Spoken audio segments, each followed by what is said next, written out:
adalah game ketiga, game penentuan. Akankah Onyx melaju dengan mulus? Langsung dijawab oleh Ranger Mas dan juga Lim Kocul.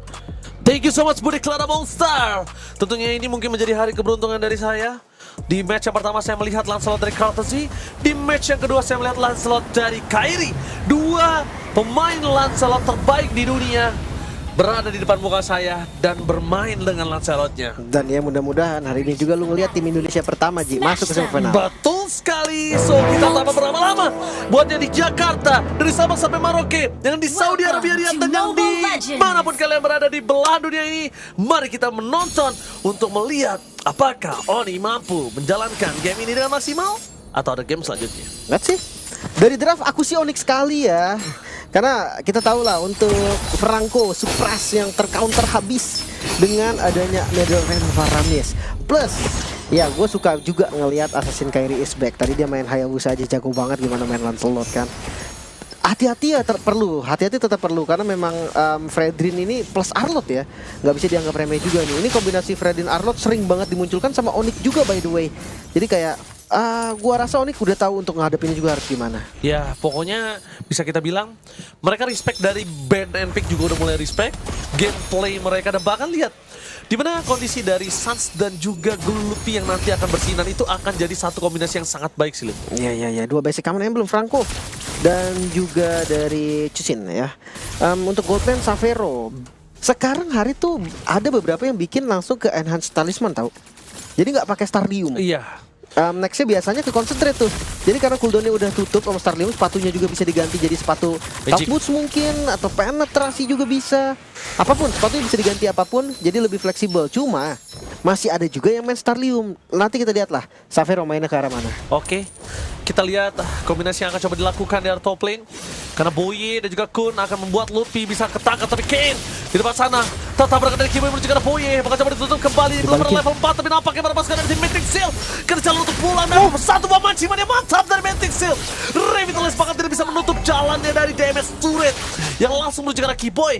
Satu buah point kill first blood dari Boye tanpa adanya flicker, dan bahkan di arah bottom lane kita lihat ngomongin Savero memang tidak akan ada keunggulan pasti.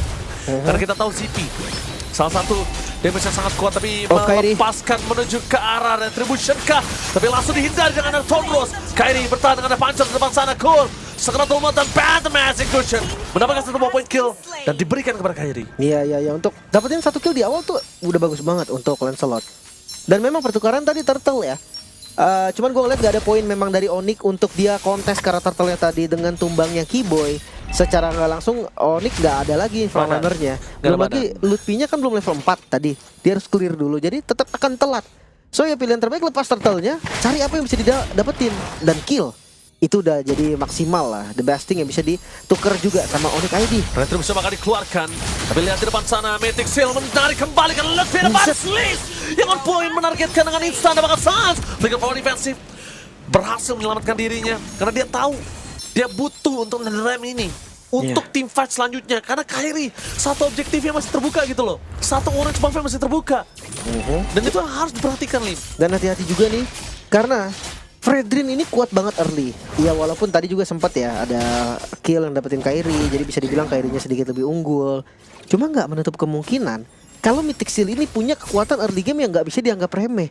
Chusin dan Fredrin plus Arlot ini tiga sumber utama yang mereka perlukan untuk memenangkan early game. Iya, diangkat-angkat di segala-gala. Semua efek sisinya nggak akan ada habisnya. Iya, continuous banget ini di segala-gala. Dan kalau ngomongin ke arah Lutfi ya, Lutfi bisa ke depan, tapi kalau Lutfi udah berhasil ngemancing ke arah Bloody Hand, itu lebih mahal lagi, Lim. Itu lebih mahal lagi kalau Lutfi berhasil ngemancing dari sampai Bloody Hand-nya. Kan itu memastikan dari Onyx Indonesia bakal bebas. Entah dari Savero untuk team fight, entah dari Kairi masuk ke belakang, dan bahkan Sans masih bisa ngelindungin soalnya. Ya sebenarnya gue rasa siapapun sih. Untuk Bloodhound ya, siapapun yang kena Bloodhound itu akan tercounter selama ada Sans di sana. Ya, tapi Lutfi dan juga Kiboy itu adalah pilihan yang paling tepat sih menurut gua. Tapi satu buah mancimania jangan sampai terpancing kembali dari Kairi. Satu buah point kill di turtle yang kedua ini juga cukup menentukan mereka untuk bisa mendapatkan turtle-nya. Lutfi telah membuka vision. Target di mana Ken berada. Apakah bakal coba ditabrak? Tidak mau terlalu terburu-buru, tapi informasi dari arus sungai ke arah top lane belum ada. God Laner yang bisa datang untuk bisa membantu. War X sudah jadi juga, turtle-nya ke reset. Oh, buying time dilakukan oleh Lutfi dan ini makan waktu lumayan banyak. Waktu yang banyak didapatkan oleh Lutfi. Sans, jangan lupakan. Kali ini di belakang, Flicker for defensive dikeluarkan. Lutfi terperangkap, Keyboy mencoba melakukan cover. Xavero is coming menuju ke depan. Zaman first belum ada. Tapi nampaknya Keyboy ini masih punya satu buah revitalize untuk menyelamatkan jiwa dan raganya. Meanwhile, dari Kairi berhasil mendapatkan satu turtle. Buying time yang berhasil dilakukan Lutfi dan kawan-kawan. Kairi one by one situation dengan adanya Kane masuk ke dalam, nampaknya udah nggak bisa diselamatin lagi sama Sans. Dan itu dia the best thing teamfight yang dilakukan oleh para pasukan dari tim Monica Indonesia. Distraction, teamfight dapat satu point kill dan juga turtle. Tapi Mythic Seal, mereka seakan beda suara loh. Mereka mungkin nggak ngelihat tadi, nggak ada vision ketika Kairinya pegang ke arah turtle. Tapi ketika di tengah ada Xavero, ada yang mau balik ke turtle, ada yang mau teamfight, ada yang mundur. Jadi terlalu banyak tadi yang dilakukan oleh Mythic Seal dan tidak satu tujuan. Membuat akhirnya Onyx mencari celah tersebut. Walaupun ada celah, tapi tetap Mythic Seal sekarang lagi unggul dari goldnya. Oke, target ke arah Keyboy, targetnya tapi dua teamfight yang berbeda. Keyboy benar-benar berhasil membuat para pasukan dari Mythic Seal kehilangan poin dan Kairi is coming. Keyboy still survive in the bottom lane, membuat para pasukan dari Mythic Seal mendapatkan kerugian pasti. Tanpa ada barter sedikit pun, tanpa ada buah tangan. Mereka mendapatkan zong total di bottom lane. Dan jangan lupa ya, ada flicker tadi yang digunakan oleh Boye juga. Berarti initiate powernya nanti akan berkurang. Plus, bukan hanya flicker dari Boye, nyawanya pun sama. Tapi oh no, Xavero, no way, dia gak boleh tumbang dan terangkat begitu saja. Kedua jalan lagi bisa dilakukan Xavero, bahkan ZP setidaknya terpancing dari flicker yang mereka miliki, menabrak ke arah belakang ZP target utama mereka. Nico membuat barikade. Tidak ada yang boleh masuk ke dalam lagi. Membuat para pasukan dari Mythic Seal kali ini mereka mendapatkan keuntungan dari kerugian yang udah melimpah yang mereka dapatkan. Pertukaran untuk melepaskan satu turret dari bottom lane itu wise decision mungkin untuk turtle yang ketiga. Ya, untuk saat inilah ya bisa dibilang Radiant Armor udah jadi juga nih. Untuk Lutfi dan juga Xavero damage-nya akan berkurang. Sans juga sama walaupun Sans utility. Tapi ya gue rasa Kairinya bakal tetap bebas. Final Slash. Oke, Lutfi bakal coba di-commit. Kayaknya target menuju ke arah Ken sebuah jawaban sih. Tapi Lutfi instant kill. Oh, di-save. Xavero kali ini belum datang. Dan bahkan CPU di depan mata tidak flicker kembali. Dan Kairi terjepit. Gak ada Netherrealm. Gak ada yang bisa menyelamatkan. Tapi one last puncher berhasil mendapatkan para pasukan dari Monica ID di depan sana. Mencoba dibalikin kembali. Xavero is coming. Ken berhasil menemukan Keyboy, tapi Xavero mencoba untuk berdansa. Flicker for defensive dikeluarkan, tapi nampaknya Lutfi kembali termakan oleh para pasukan dari Monica Indonesia. Bahkan Sans ditenggelamkan di depan mata. Double kill didapatkan oleh ZP. Mungkin tadi kondisi awal yang tidak cukup baik untuk ZP, tapi ternyata para pasukan dari tim Mythic Seal mereka tidak tinggal diam. Kairi mencoba untuk berdansa. Xavero menzoning out Ken. Dua zoning out dilakukan Kairi. Retribution! Wow! Ini tetap didapatkan oleh Kairi! The King and Jungle from Indonesia! What the retribution from Kairi! Ya, Ken-nya gak ada retribution, masih cooldown tadi. Dan ya gue respect sekali dengan keberanian Onyx ID bermodalkan informasi darah dari Ken yang udah mulai low. Seperempat mungkin tadi. Xavero berani banget berdansa di depan. Plus dari Kairi juga yang tahu objektifnya ke arah mana nih. Tertelah objektifnya. Sekarang turtle point kill. Turret bahkan di arah top lane. Wow. Didapatkan semua oleh Onyx. Kairi again. Ini mungkin untuk beberapa orang kita tahu memang tidak mengagetkan melihat Kairi dengan langsung dan juga retributionnya. Tapi kondisi tadi terlalu banyak crowd control yang memegang Kairi. Tapi satu phantom execution terakhir yang mendapatkan poin kill atas Ken yang akhirnya tidak ada lagi. Counter, tapi Kairi jangan lupakan. Oke, dia dapat turtle, oke dia dapat point kill. Tapi masuk ke dalam, yang dikhawatirkan adalah nanti akan ada pertukaran 2 point kill untuk menyelamatkan Kairi. Itu gak worth it masalahnya. Bener. Sekarang udah jadi brute force ya. Tapi bedanya Kairi dia pakai Fury Hammer untuk bantuan damage pastinya. Biasanya kan War Axe plus brute force, endless battle langsung. Ini mungkin bisa ada opsi ke arah Fury Hammer dari Hunter Strike. Lutfi target utama mereka kembali dengan damage dan Sobat selamatkan. Tapi nampaknya keluar dari cara Kairi. Untung aja tadi gak ada tahun karena Ken dan Render Amati from CP for nothing. Sans menjadi target utama mereka. Flicker for defensive. Informasi telah didapatkan. Sans tidak memiliki Flicker. Menabrak kembali, itu kayaknya bukan sebuah decision make yang bagus. Kenapa? Mereka butuh Lutfi. Mereka butuh ada yang bisa digendong satu. Dan dari tadi, Ken ini masih selamat loh hitungannya dari gendongan Lutfi. Iya. Dan jangan lupa tadi Sans-nya masih lumayan jauh ya. Plus Sans-nya tadi memang gak mau pakai flicker untuk nyelamatin Lutfi. Plus itu wise decision. Iya memang pas udah sampai pun tadi sempat kena Netherrealm. tapi dilempar keluar dari area NetherRealm-nya sama Nico. Makanya ya Lutfi tetap tumbang. Tapi reset lagi. Sekarang Lord sudah muncul. 1300 gold keunggulan yang tidak sebesar itu juga untuk menit yang ke-9. Masih bisa dibilang so-so. Tapi bawahnya muncul. Lord tadi start. Pertama kita lihat Luffy masih punya 1 flicker. Itu cukup mahal sih hitungannya. Itu cukup mahal. Dan Xavero show di arah tengah. Tandanya mereka aktifan 5 versus 5. Luffy di arah depan. Bergerak belakang Crystal Bagger. Dan kembali Kibo diselamatkan dengan NetherRealm. Dan Ken akhirnya terperangkap. Itu dia point kill yang digendong oleh Luffy. Tampaknya Kun cara untuk pulang. Kibo memang tumbang. Tapi lihat damage yang diberikan dari Kairi. Berdasar dengan ada puncher yang dia miliki. Membuat Peter takedown. Shutdown pun terjadi. Dan Nico. Where are you going, Nico? No, where to run? Tersisa Boye seorang diri. Bahkan masih dikejar lagi Sans di depan. Dan langsung saja Boye untuk di team fight sebelumnya. Tapi kali ini tak Boye untuk bisa selamat. Wipe out Onyx ID membalikan keadaan. Dengan awalnya terdesak, sekarang mereka yang mendesak. Lagi-lagi NetherRealm yang membalikan keadaan. Semua masuk di area yang dimiliki oleh Sans. Plus target mereka yang berbeda, zoning dari Keyboy plus Lutfi tadi sangat berdampak positif. Targeting dari Kairi, belum lagi dari positioning Xavero, the best tadi dari team fight Onyx. So sekarang gold ada di tangan Onyx, bukan hanya gold, Lord, pressure, semua zona bahkan dikuasai oleh Onyx ID. Nice. Terucap dari mulut Keyboy, frontliner Onyx Indonesia. Kita tahu Keyboy salah satu roamer terbaik yang ada di Indonesia. Di depan sana dengan Baxianya memberikan badan, tapi Lutfi menjadi peran penting. Konsil Kemi didapatkan, target pun juga belakang. Tapi jangan lupakan kembali kalau mereka harus menargetkan yang sangat penting, yaitu Ken. Ken dari tadi bebas dan lihat ketika Ken terangkat sekali, Lim. Kelar langsung Mystic Seal ya. Tapi harus hati-hati juga karena sekarang ada best turret nih. Di bawah masih Holy Defense dan let's see push dari mid lane. Push dari mid lane bakal coba didapatkan ke arah belakang dari seorang Luffy menargetkan Nico. Tapi nampaknya berapa sekarang dari Mystic Seal. Mereka tidak bisa menyelamatkan sesuatu dari Ken. Terangkat di depan sana. Luffy memain time dengan immortality yang dia miliki. Dia terlalu banyak wine time. Mampukah coba dijemput oleh berapa sekarang dari tim Indonesia. Dan dijemput oleh San Luffy. Tapi sayang sekali mancing dia mantap.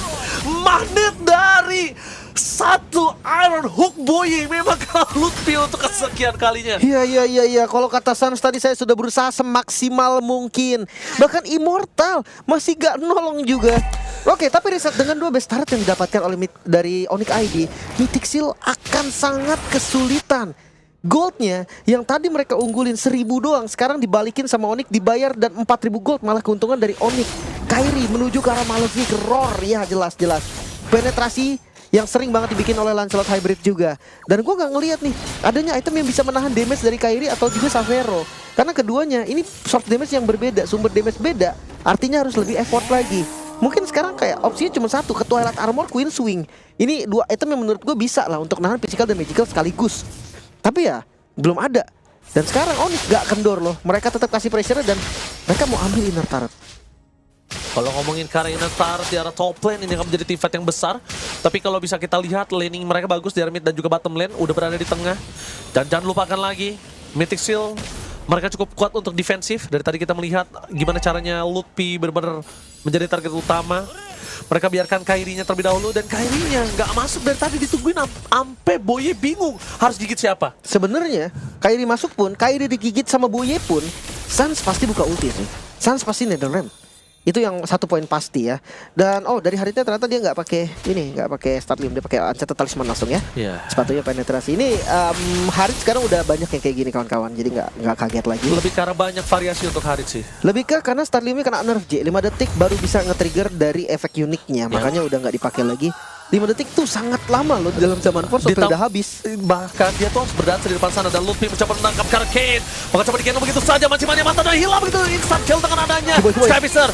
Lihat di belakang sana Boye menutup Kairi. 1 blow dihantam tanpa ada following damage dan Keyboy versus everybody. Keyboy itu strong, menarik Kun ke jalan untuk pulang. Dan maka perpasukan dari Mythic Seal mereka harus kehilangan Kun. Pertukaran dengan ada Keyboy tapi selamat From Xavero berdansa dengan indah dan membuat perpasukan dari Mythic Seal mereka mundur ke arah belakang. Boye masih coba untuk menghindari damage dari Tornado. The best execution memastikan Boye ter-takedown. Kairi one last hit menuju ke arah CP. Win of Glitches after for this time. Masih ada clear Manier dan bahkan menuju ke arah best turret. Gak boleh membuat terjadi. Kairi Immortality yang on point membuat dia masih bisa selamat. 1 wave terlalu lama untuk Kairi. Harus keluar dari cengkraman Mythic Seal. Defensive dan Mythic Seal masih bertahan, tidak mau diselesaikan dengan cepat. Bahkan mereka menurunkan. Lihat keuntungan gold dari Onyx. Tadi masuk di angka 4.000, sekarang turun ke 2.400. Terlalu buru-buru lagi-lagi Onyx. Mereka harus menahan temponya. Dan sekarang lihat take over dari Lord yang langsung di setup. Mereka kalah jumlah, tidak ada Savero, tapi tetap akan dibuka Lutfi di bagian paling depan. Lihat si Lordnya. Lutfi lagi bakal coba untuk melakukan baik dan retribution for Kairi gagal. Karena ZB yang on point berhasil mendapatkan damage dari besarnya roket yang dimiliki dari Lord kali ini. Permasukan dari tim Onyx Indonesia langsung drop dari gold difference 1000 gold saja. Ternyata harapan untuk Mythic Seal masih terbuka di depan mata. Menangkap ke arah belakang, tidak ada Wind of Nature sekarang sudah available kembali. Dan benar-benar Lutfi harus target yang benar. Karena kalau Lutfi kembali lagi tergigit, tertarik, ini bahaya untuk Lutfi. Lutfi udah termakan sampai 6 kali. Berat untuk Lutfi bisa bertahan di depan sana. Dan keputusan untuk Onyx juga nih, harus lebih tenang lagi. Karena jujur, oke, Lutfi tadi misplay, Lutfinya tumbang duluan, oke, fine. Cuma menurut gua, Onyx terlalu overextend juga. Dia tabrak tadi depannya. Dia paksa lagi tadi di bagian daerah base-nya Mythic Seal. Dan itu gagal. Itu yang membuat dari kerugian yang tadinya udah diterima oleh Onyx dengan tumbangnya Lutfi, ditambah ada lagi misplay yang dilakukan oleh teman-teman Onyx ID. So sekarang mereka harus defense Lord dulu. Mereka harus clear dulu Lord di bagian atas. Bawahnya kedorong memang, dan satu terpaksa harus pulang. Ya, jadi ini menutup keuntungan yang dimiliki dari tim Mythic Seal. Kairi satu decision move yang bagus banget. Mereka jadi bisa clear Lord dengan sangat mudah. Di tengahnya juga bisa mereka tahan. Dan kalau clear sangat cepat, inner bahkan tuh harusnya nggak harus pecah. Inner tengah harusnya nggak harus pecah. Nah, dengan adanya keuntungan mereka di dua laning tersebut, Lord di arah atas ini makin menambah keuntungan untuk Onyx Indonesia. Oke, memang gold tidak terlalu jauh, tapi laning phase yang benar bisa dimainkan. Ini benar-benar membuat Onyx ID punya kesempatan besar untuk nge-take over Lord. Tapi dengan catatan, team fight mereka harus 5 versus 5. Kalau tidak 5 versus 5, Onyx ID mereka akan kekurangan power. Siapapun itu, mau Sans, mau Lutfi, mau Kiboy, Savero, apalagi Kairi. Iya. Yang penting ini NetherRealm dulu deh. Kunci dari Onyx ID menurut gue itu semua di tangan Sans. Pertama, kalau Sans yang kena nih, sampai tiba-tiba ada kejadian Sans kena Bloody Hand, itu selesai sih gue rasa. Itu dead end untuk Onyx. Tapi kalau misalkan siapapun lah selain Sans pokoknya kena Bloody Hand, itu bisa di counter dengan NetherRealm, gue rasa Mythic Seal yang selesai. Karena sekarang goldnya bisa dibilang setara lah. Ya udahlah, under 2000 gold nggak jadi gap yang jauh. Apalagi dari keduanya hampir udah full item. Plus Savero udah di Holy Crystal. Oke, damage dari Savero juga udah nggak gampang untuk dibendung. Untuk Savero mungkin notesnya kayak penggunaan zaman force-nya aja sih. Nggak boleh terburu-buru. Nggak boleh tengah banget gak sih? Iya, karena dari tadi gue lihat di central of team fight gitu loh. Jadi damage dari Beatrix-nya itu tetap bisa masuk, Lim. Nah, itu yang harus digarisbawahi nih. Beatrix-nya harus ada ngejar. Di bawah tadi yang ngejar tuh Kiboy. Kiboy yang nempelin. Bener-bener di zoning habis-habisan, dan memang Kiboy juga keras banget kan. By the way, dari Kiboy juga dia ada Toilet Armor, ada Immortal, dia bisa nge-backup lah, bisa nunggu backupnya datang. Cuma sekarang masih cooldown sih harusnya dari Kiboy Immortalnya. Sebentar lagi lah baru ready. Untuk Lutfi udah ready. Oh, udah ready ternyata dari Kiboy, udah siap dengan Immortalnya. Lord Evolve. Ini akan menjadi team fight yang sempurna bagi Onyx ID ataupun Mythic Seal. Kita akan lihat nih siapa yang akan membuka team fightnya, siapa yang akan mendominasi team fightnya, karena dari hero utility itu lebih banyak untuk Mythic Seal. Jangan sampai terpancing permainan front to back. Front to back permainan ini bakal coba dilihat dari mulai tim Onyx Indonesia clear mid dan juga bottom lane mereka masuk. Bottom lane mereka masuk, mendorong sampai tengah depan base, mereka akan pasti pancing team fight. Dan itu akan ada di Lutfi. Lihat Savero bakal coba untuk ngebait di mana para pasukan Mythic Seal di depan sana ketika minion sudah mulai masuk ke base dari tim Mythic Seal. Informasi didapatkan, Lutfi mencoba melawan zoning out dengan Immortal yang mereka miliki, menabrak ke belakang. Kento udah mulai bisa digendong depankan. The Kairi bakal coba dapetin satu more retribution dengan sangat pasti. Ken gak bisa dibendung, apa slot masih for nothing. Untuk moment kill Savero diselamatkan dengan adanya Sans. Satu moment kill tambahan, Boye gagal untuk mendapatkan satu more covering up dan Bloody Hand for nothing. Memang adanya Skypiece di belakang sana, tapi yang dilakukan para pasukan dari Mythic Seal, mereka berhasil menemukan Sans dengan kembali lagi dalam 3 detik yang sebelumnya agak cukup lama. Savero ZP, Savero survive, dan di Indonesia Onyx masih menemukan 3 pemainnya. Menyisakan 2. Nico tumbang. Mencoba menarget ke arah belakang, Savero dan Nico One last man standing Boye. Gak ada yang bisa dilakukan. Langsung dihilangkan. Pecah immortality. Dan ini bencana untuk Metexel. Onyx Indonesia melaju ke babak selanjutnya. 3-0 tanpa balas dan rematch the Battle of Champions. Here we go, semifinal perwakilan Indonesia yang pertama berhasil mencapai titik semifinal. Sang Raja Langit membuktikan memang awal mereka tidak terbilang rapi, tapi sekarang di babak knockout mereka tampil dengan sangat-sangat baik. Dan ya, semifinal di tangan Onyx. Watchman dari Onyx menuju ke semifinal dan Indonesia. Mari kita dukung tim Indonesia. Satu sudah semifinal dan selanjutnya di hari esok. Sobuding Lada Monster, take it away.